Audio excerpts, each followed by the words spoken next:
Feel the Fear and Do It Anyway, by Susan Jeffers, Ph.D. Introduction. Imagine for a moment, you've poured your heart and soul into creating something. You believe it has the power to change lives. You send it out into the world, only to receive a rejection letter so brutal, so utterly dismissive, that it says, and I quote, "Lady Di could be cycling nude down the street giving this book away, and nobody would read it." What do? For most of us, that would be the end of the road. We'd take that dream and bury it. And that's exactly what the author of today's book, Drive, Susan Jeffers, did. She took her manuscript, a book born from her own debilitating struggles with fear, and she put it away in a drawer for years, nearly forgetting about it. But one day, cleaning out that drawer, she found it waiting for her. And as she reread the words, she felt that same conviction bubble up. This book had something important to say. So she made a vow. This time, she would feel the fear of rejection, and do it anyway. That book, Feel the Fear, and Do It Anyway, went on to become a global phenomenon. It has sold millions of copies, been translated into more than 30 languages, and has become a foundational text for anyone looking to turn fear, indecision, and anger into power, action, and love. What Susan Jeffers discovered, first in her own life and then through teaching others, is that our relationship with fear is built on a series of profound misunderstandings. We think fear is the enemy, the barrier that must be eliminated before we can act. But what if that's completely wrong? What if fear isn't the wall, but the doorway?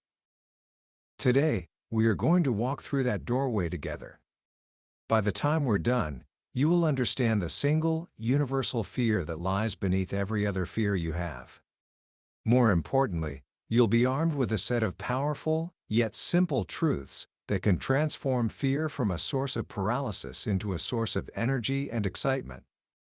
This isn't about becoming fearless. It's about realizing that you already have everything you need to become courageous.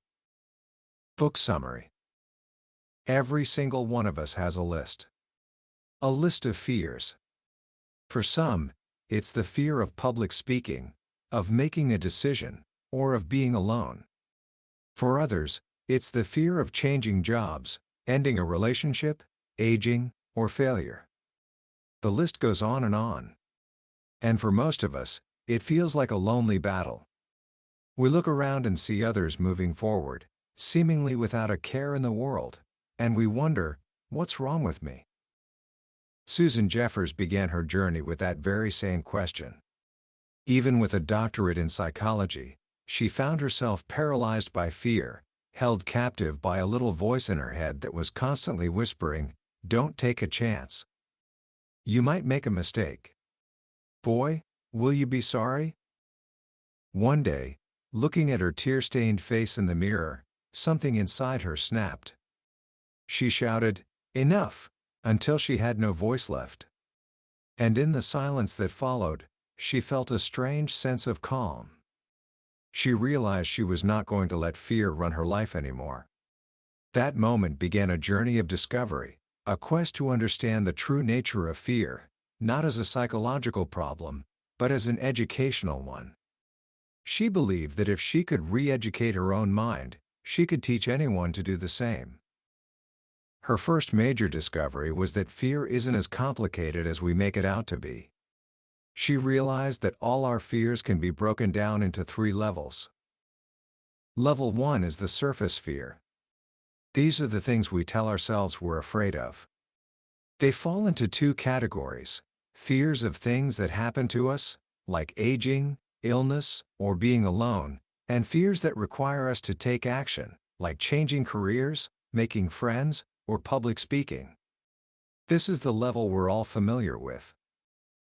But underneath that is level 2. These fears aren't about external situations. They are about our ego. This is where we find the fear of rejection, failure, disapproval, or helplessness. These are the inner states of mind that really drive our behavior. If you have a deep fear of rejection, it doesn't just affect your dating life, It affects your career, your friendships, everything. It causes you to shut down and protect yourself. But even that isn't the real root of it all. What is the one single fear that sits at the very bottom, the foundation of all the others? Level 3 fear is simply this: I can't handle it. Think about it. Every single one of your fears, when you trace it all the way down, ends with that simple, terrifying thought. The fear of making a mistake is really the fear that, I can't handle making a mistake. The fear of being alone is really, I can't handle being alone. The fear of rejection is, I can't handle being rejected. This is the most important piece of news you might ever hear, because it changes everything. If the biggest fear is simply a lack of trust in yourself, then you don't need to control the world outside. You don't need to control your boss, your friends, the economy, or the outcome of a job interview. All you have to do to diminish your fear is to build more trust in your ability to handle whatever comes your way. So the real question isn't, how do I get rid of the fear? The real question is, how do I build the belief that, no matter what happens, I'll handle it? To answer that, the author uncovered 5 fundamental truths about fear that completely reframe our relationship with it. Once you understand these, you stop playing the game of waiting for fear to disappear. Truth number 1: the fear will never go away as long as you continue to grow. This is a tough pill to swallow, but it's also liberating.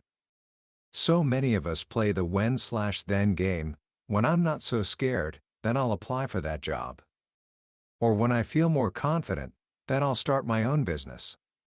We are waiting for the fear to vanish. Jeffers realized this is a trap.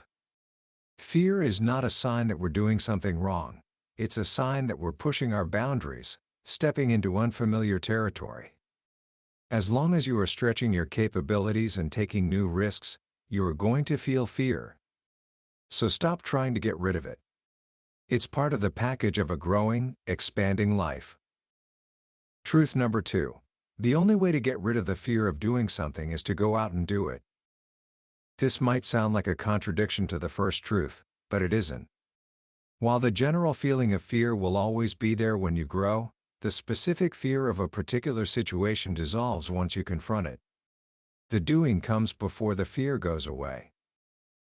Jeffers shares her own story of her first time teaching a class as a doctoral student. For 3 days beforehand, her stomach was in knots. She overprepared 8 hours of material for a 1-hour class. When the day arrived, her heart was pounding, her knees were shaking. But she got through it. The next week was a little easier.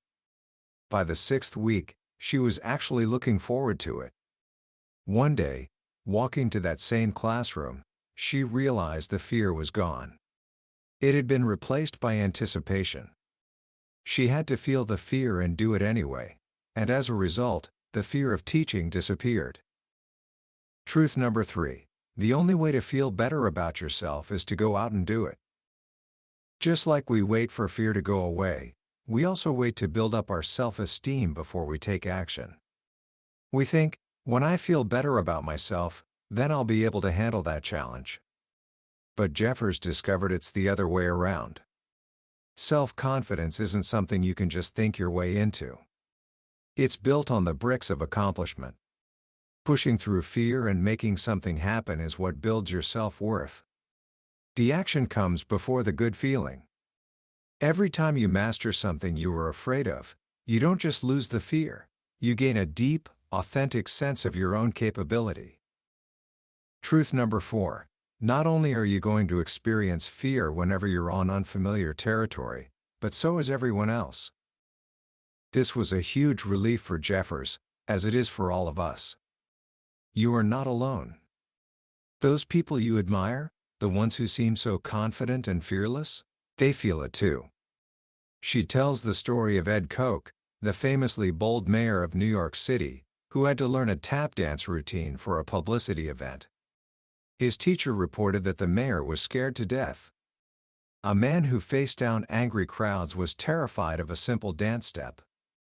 Why? Because it was new. It was unfamiliar territory. Successful people aren't fearless, they just have a different relationship with fear. They've learned, consciously or not, that fear isn't a red light telling them to stop. It's a green light to move ahead. And finally, the fifth and perhaps most profound truth. Truth number 5. Pushing through fear is less frightening than living with the underlying fear that comes from a feeling of helplessness. This is a powerful paradox. We avoid taking risks because we think we're choosing safety. We build a little cocoon for ourselves where we feel secure. But Jeffers argues that this sense of security is an illusion. When we live in that cocoon, we live with a constant, low-grade dread, the fear that something outside our control will come along and shatter our world. The fear of losing a job, the death of a spouse, an unexpected illness. The more helpless we feel, the more we obsess over these what-ifs.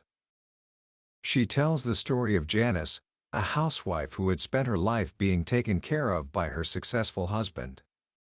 She lived in constant dread of what if something happens to him. Then, the thing she feared most happened. Her husband had a stroke that left him partially disabled. Suddenly, she went from being totally taken care of to being the one taking care of everything. It was terrifying. But as she learned to run his business and handle their lives, a profound sense of peace settled over her. The new, immediate fears of her daily challenges were nothing compared to the old, underlying terror of helplessness she had lived with for years. For the first time, she knew the answer to what if. The answer was, I'll handle it. These 5 truths lead to a monumental conclusion. Fear is not the problem. The real issue is how we hold the fear. Jeffers introduces a brilliant model for this, called the pain-to-power continuum. Imagine a line. On the far left end is pain. On the far right is power. When we hold our fear from a position of pain, we experience helplessness, depression, and paralysis. Our fear becomes a cage.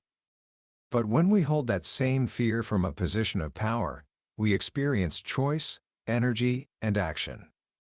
The fear is still there, but it becomes irrelevant.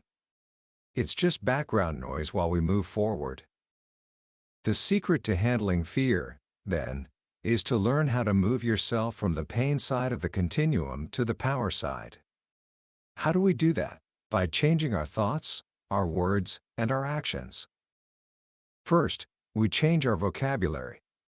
The words we use have a tremendous impact on the quality of our life. Jeffers calls this the pain-to-power vocabulary. It's about making simple but powerful shifts. Instead of saying, I can't, which implies helplessness, say I won't, which implies choice. Instead of it's a problem, say it's an opportunity. Instead of I hope, say I know. Instead of if only, say next time. And instead of the ultimate victim phrase, what will I do? You say, I know I can handle it. These aren't just semantic games. Your subconscious believes what you tell it. When you use a vocabulary of power, you are programming yourself for strength and resilience. Second, you have to take responsibility for your life. This doesn't just mean paying your own bills. It means understanding that you are the cause of your experience of life. Jeffers offers 7 definitions of what true responsibility looks like. 1. Never blame anyone else. As long as you believe someone else is the reason for your misery, your boss, your spouse, your parents, you are giving away your power. You are a victim. 2. Don't blame yourself either. Blaming yourself is just another way of being a victim. You've always done the best you could with the awareness you had at the time. Be patient with yourself. 3. Be aware of when you're not taking responsibility. Look for the clues: anger, resentment, jealousy, self-pity. These feelings are signals that you are blaming something outside of yourself for your state of mind. 4. Handle your chatterbox. We all have that nagging, negative little voice in our heads that feeds us doubt and doom. You can't silence it completely, but you can learn to outtalk it with positive, powerful affirmations. 5. Be aware of the payoffs that keep you stuck. If you're staying in a job you hate, what's the payoff? Maybe it's the comfort of familiarity. Maybe it's avoiding the fear of rejection in a job search. Once you see the payoffs, you realize you're making a choice, not being a victim. And if you're making a choice, you can make a different one. 6. Figure out what you want in life and act on it. Don't wait for the perfect job or the perfect partner to come to you. You have the power to create the life you want. It requires clear goals and consistent action. 7. Be aware of the multitude of choices you have in any situation. At every moment, you are choosing how you feel. When something difficult happens, you can choose to see it as a catastrophe, or you can choose to see it as a learning experience. The choice is always yours. One of the biggest areas where fear paralyzes us is in decision-making. We're terrified of making the wrong decision. This fear comes from what Jeffers calls the no-win model. We stand at a choice point, and we see one path as right and the other as wrong. We obsess, we worry, we try to predict the future. After we choose, we look back and second-guess ourselves with if-onlys. It's a recipe for anxiety. Jeffers proposes a radical alternative, the ne-laissez model. When you stand at that same choice point, you see two different paths, but both are filled with opportunities. There are no wrong decisions. Every path, regardless of the outcome, is a chance to learn, to grow, and to discover something new about yourself and the world. What if you take a new job and get fired a few months later? In the no-win model, that's a disaster. In the ne-laissez model, it's an opportunity to strengthen your resilience, to learn how to handle loss, and to find a new, perhaps even better, position. You learn that security isn't about having things, it's about knowing you can handle things. When you adopt this mindset, it becomes impossible to make a mistake. Every failure is just discovering another way not to do something. This leads to another crucial concept for building a life that is resilient to fear, the whole life grid. So often, we put all our emotional eggs in one basket. We make our relationship our whole life, or our job, or our children. When that one thing is threatened or lost, our entire world collapses, leaving a giant, empty void. Instead, Jeffers suggests visualizing your life as a 9-box grid. Each box represents a vital area of your life: relationship, family, work, friends, personal growth, leisure, contribution, and so on. The goal is to consciously commit yourself 100% to each box. When you're at work, be fully present at work. When you're with your friends, be fully present with them. By nurturing all areas of your life, you create a rich, balanced existence. If you then lose something in one box, say, a relationship ends, it leaves a hole, but it doesn't wipe you out. You have 8 other full boxes to nourish you. Your neediness disappears, replaced by a sense of completeness. Finally, Jeffers brings all these ideas together under one powerful, unifying philosophy: saying yes to your universe. Universe, in this context, refers to the flow of life, the things that happen that are outside of our control. So often, when something unexpected happens, a traffic jam, an illness, a rejection, our automatic reaction is to resist it, to fight it, to say no. How could this happen to me? This resistance is what creates our suffering. It creates tension, exhaustion, and feelings of victimhood. Saying yes is the antidote. It doesn't mean you have to like what's happening. It means you stop resisting it. You accept that it is happening, and then you look for the opportunity within it. You ask, what can I learn from this? How can I grow from this? She tells the incredible story of Charles, a young man who was paralyzed from the waist down after being shot in a street fight. At first, he lost all hope. But at his lowest point, he made a choice. He chose to say yes to his new reality. He realized his life could have a new purpose, to be a model for others, to show them that value can be created from anything. He later said that, strangely, he was grateful for his handicap, because it was only after the accident that he truly understood his life had meaning.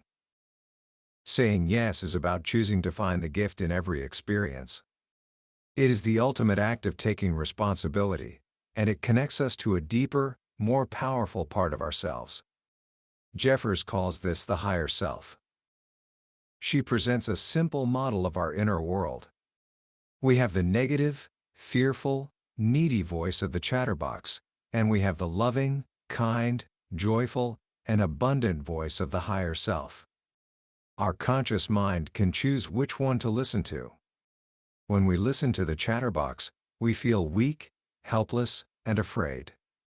But when we use the tools, affirmations, positive thinking, the Nalase model, we train our conscious mind to tune into the higher self. When we do that, we tap into an incredible source of inner power. We feel connected, centered, and safe. We realize that we are part of something bigger than our petty fears. This is the ultimate journey the book invites us to take. It's not a quick fix, it's a lifelong practice of patience and trust.